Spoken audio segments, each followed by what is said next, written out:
This is the type of video that I would usually discuss on my secondary channel, where I usually cover video games, TV shows, movies, comic books, and other entertainment. But I do believe that it is warranted a broader cultural take, which is why I decided to talk about it here. The reason that this particular image is going viral on Twitter is that it is worth 1,000 words.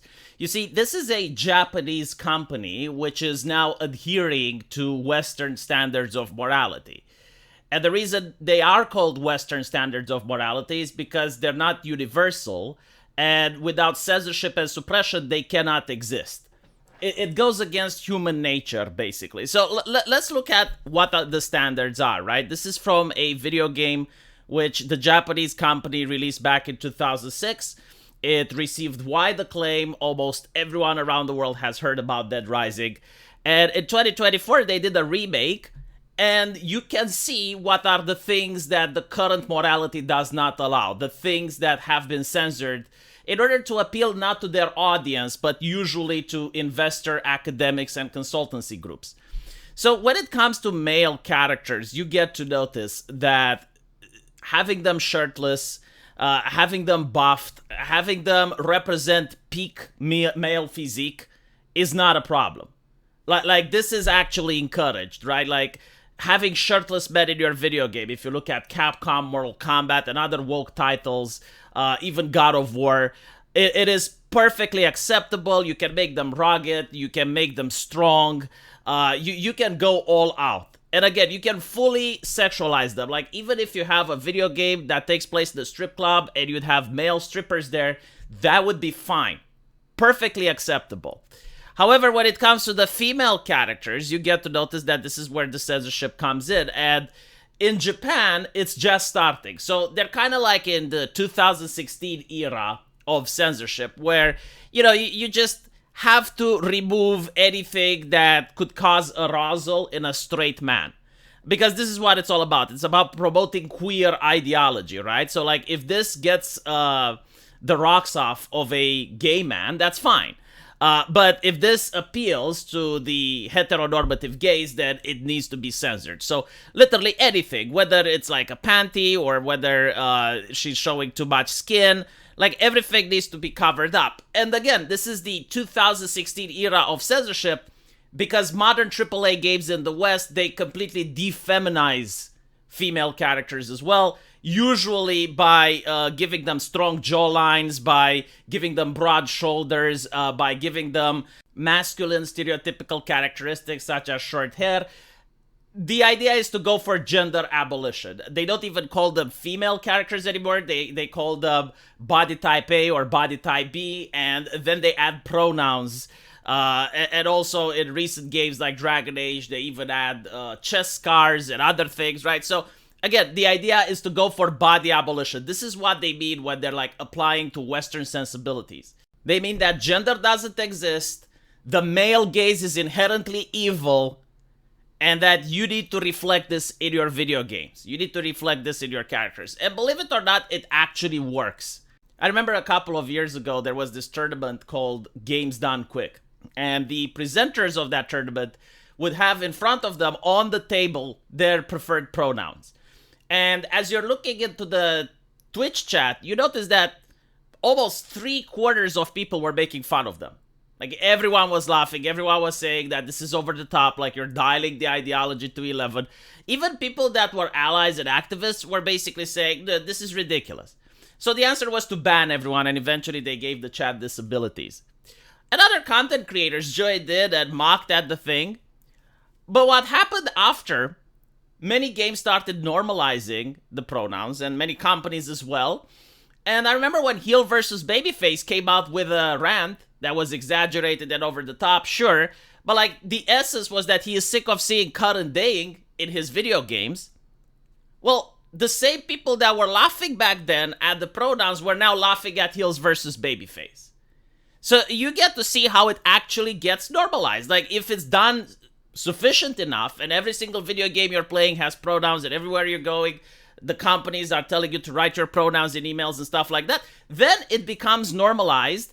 And while not every single person is going to agree with the new normal, the masses of people do. So this is why they are doing this in video games. It's not to create entertainment, it's not to be respectful, but it's the university professors in the American academia which view themselves as social engineers, and they realize that their ideology isn't one that can be applied by persuading people. So instead they will try to force it by doing things like this, by normalizing behaviors through entertainment, whether it's video games, TV shows, movies, to the point where everywhere you look in your free time, you will see them and then you internalize them.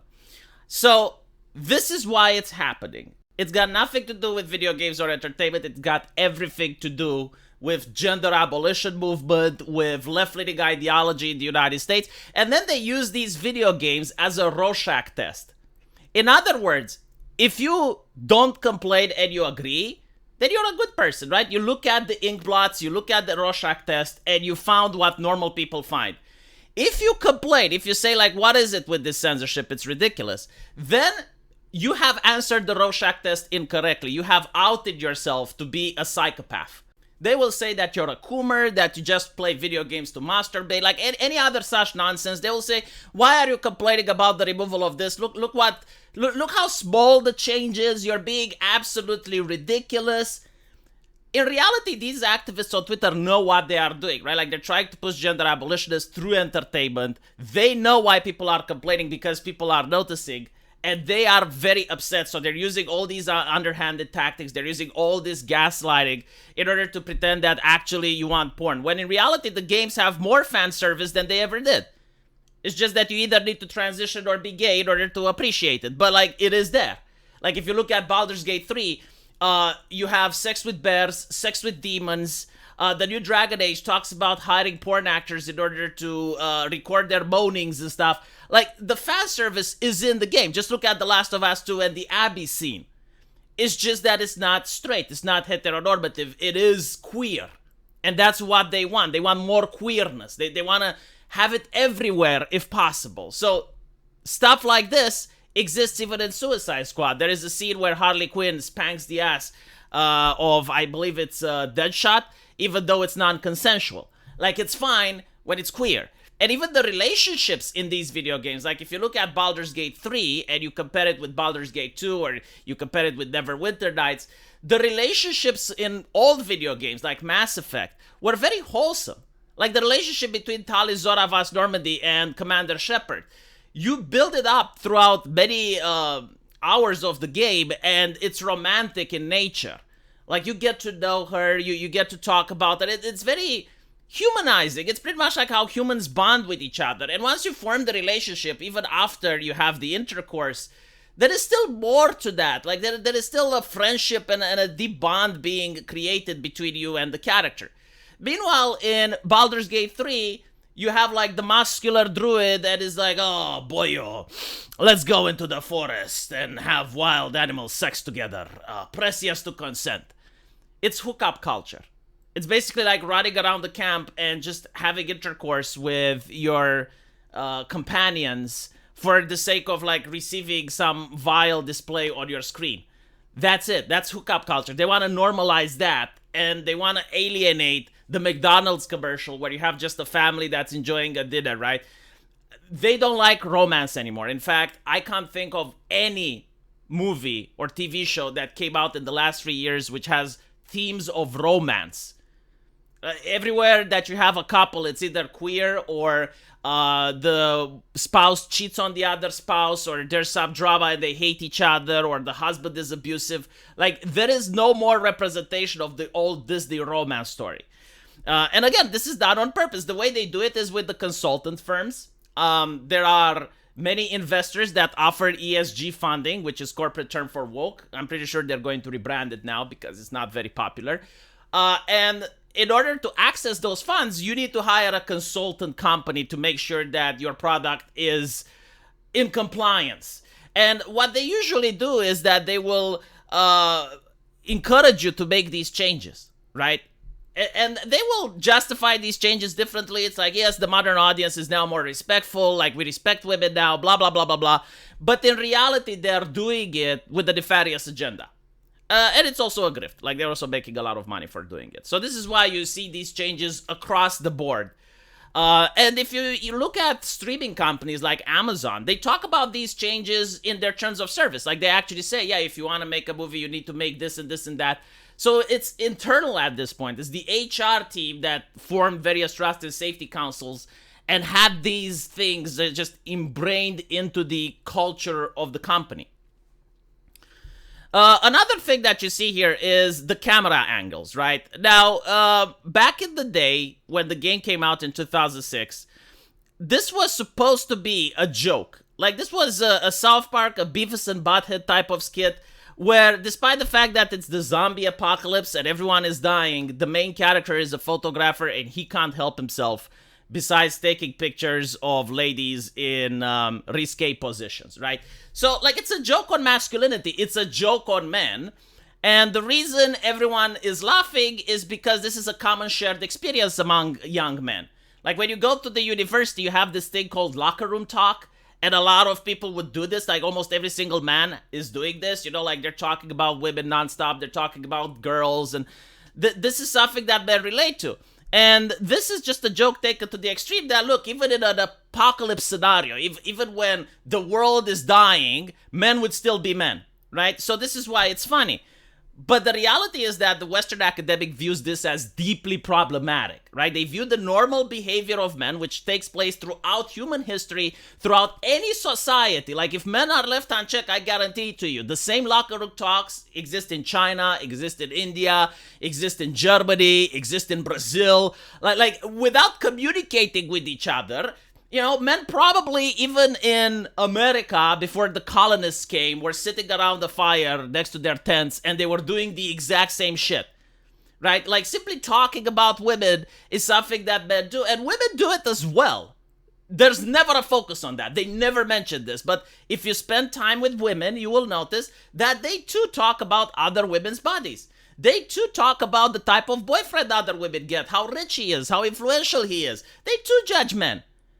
Like, it's normal, healthy human behavior, right? As long as you're just talking and you're just hanging out and you're doing banter and stuff, it is not immoral. The people in academia think it's immoral, and they think that you should believe that it's immoral as well, which is why these changes are made. It's to signify that this is not okay.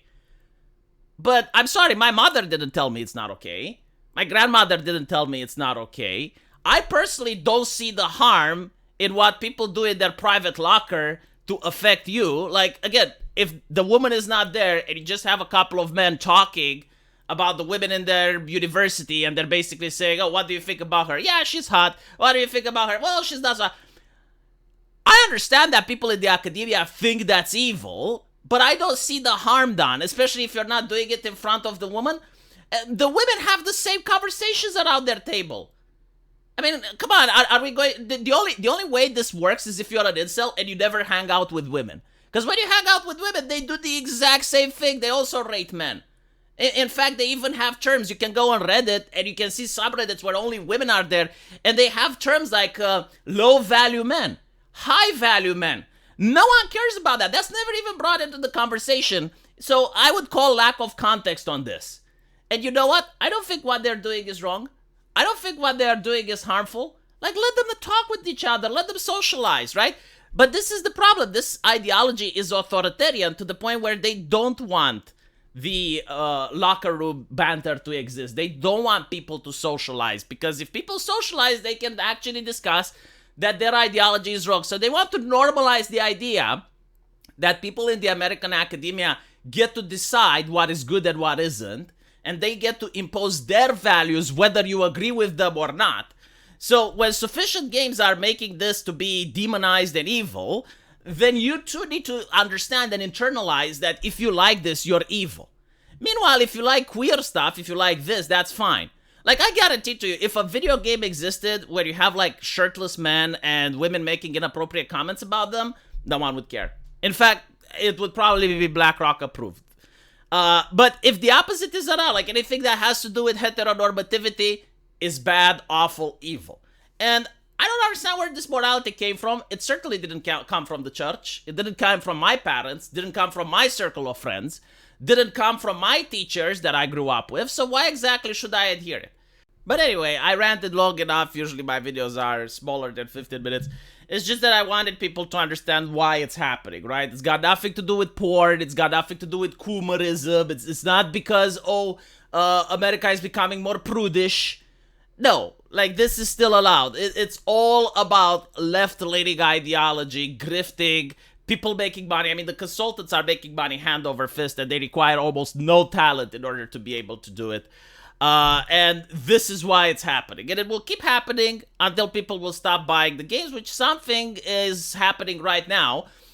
And we do notice that more and more gamers are refusing to watch Western TV shows, they're refusing to watch Western movies, and they're refusing to buy Western products in an attempt to send a message to these companies that we get what you're trying to do here, and you can do it if you want, but you're not going to do it with our money. So let me know what you guys think, and as usual, I'll see you in the comment section. Take care.